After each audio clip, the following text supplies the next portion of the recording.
عقل مندی اور صداقت اور عدل اور راست بازی میں تربیت حاصل کرنے کے لیے سادہ دلوں کو ہوشیاری اور جوان کو علم اور تمیز بخشنے کے لیے تاکہ دانا آدمی سن کر علم میں ترقی کرے اور فہیم آدمی درست مشورہ تک پہنچے۔ اور آگے لکھا ہے 7ویں آیت میں، خداوند کا خوف حکمت کا شروع ہے لیکن احمق حکمت اور تربیت کی حقارت کرتا ہے۔ کئی بار آپ کسی کو سکھانے لگے نا کہ یار بیٹا ایک کام انجنی انج ہوتا ہے، وہ کہتا ہے تجھے منو تو سنڈے ہو، تو جب وہ کرتا ہو انہوں نے بودا خراب کر دیتا۔ سو یاد رکھیے ہم نے اپنے آپ کو سیکھنے کی طرف مائل کرنا ہے۔ کئی بار ہم سوچتے ہیں کہ اگر کوئی کام مجھے کوئی سکھا رہا ہے تو اس سے میری انسلٹ ہو رہی ہے۔ یہ انسلٹ نہیں ہے بلکہ ہم تو سیکھ رہے ہیں، جب ہم اس کام کو غلط کریں گے اس سے ہماری انسلٹ ہوگی۔ سو یاد رکھیے حکمت میں چلنا ہمیں عزت بخشتا ہے، اور یہ عزت ہمیں انسانوں کی نظر میں بھی، اپنے گھر والوں کی نظر میں بھی ملتی ہے، اور یہ عزت ہمیں خدا کی نظر میں بھی ملتی ہے، کیونکہ یہ حکمت کا سورس خدا ہے۔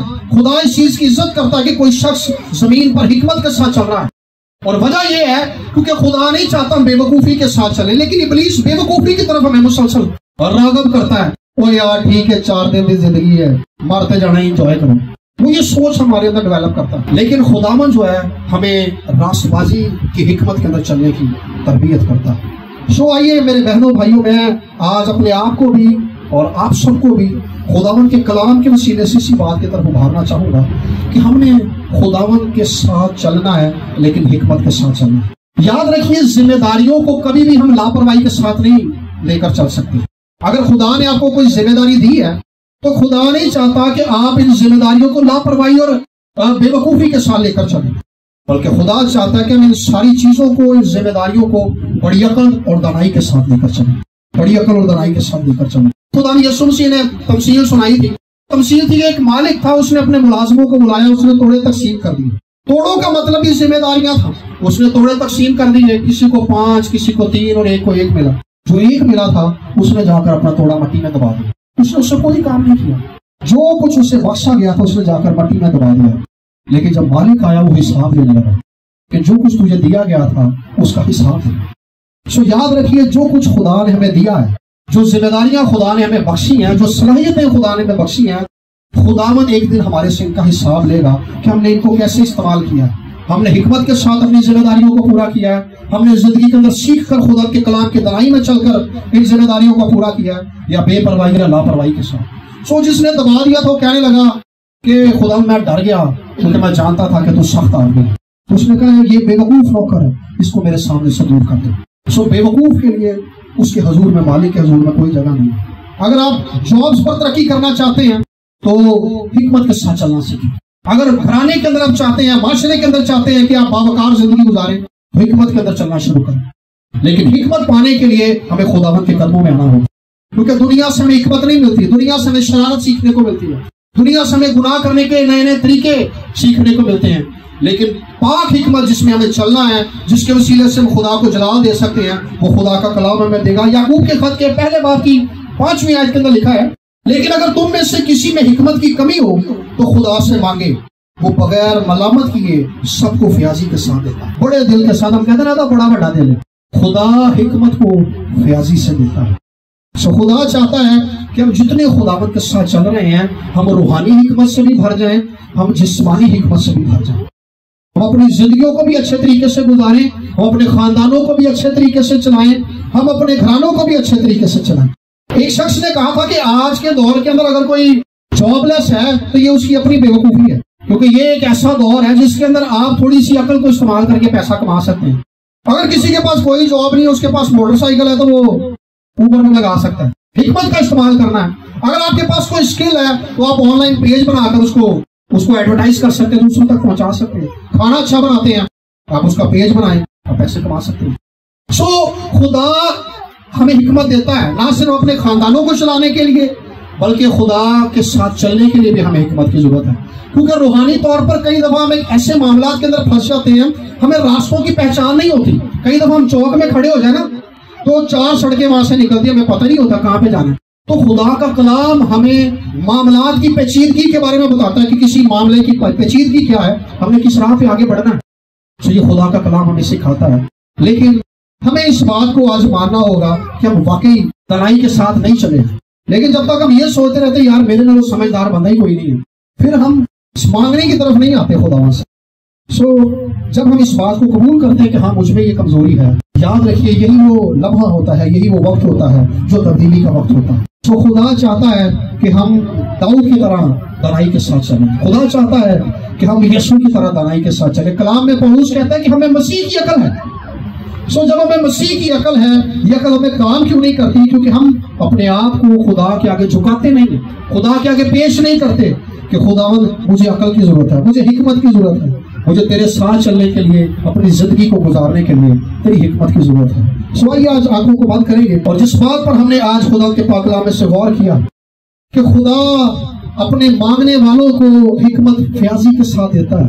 کئی چیزوں کو ہم نے اپنی زندگی کے اندر اپنی بے وقوفی کی وجہ سے خراب کر لیا، کئی چیزوں کا ہم نے اپنی بے وقوفی کی وجہ سے نقصان کر لیا، کئی روحانی نعمتیں ہم نے اپنی بے وقوفی کی وجہ سے کھو دی کیونکہ ہم بے وقوفی کے ساتھ چلتے ہیں. یاد رکھیے کہ وہ اپنے مانگنے والوں کو فیاضی سے دیتا ہے.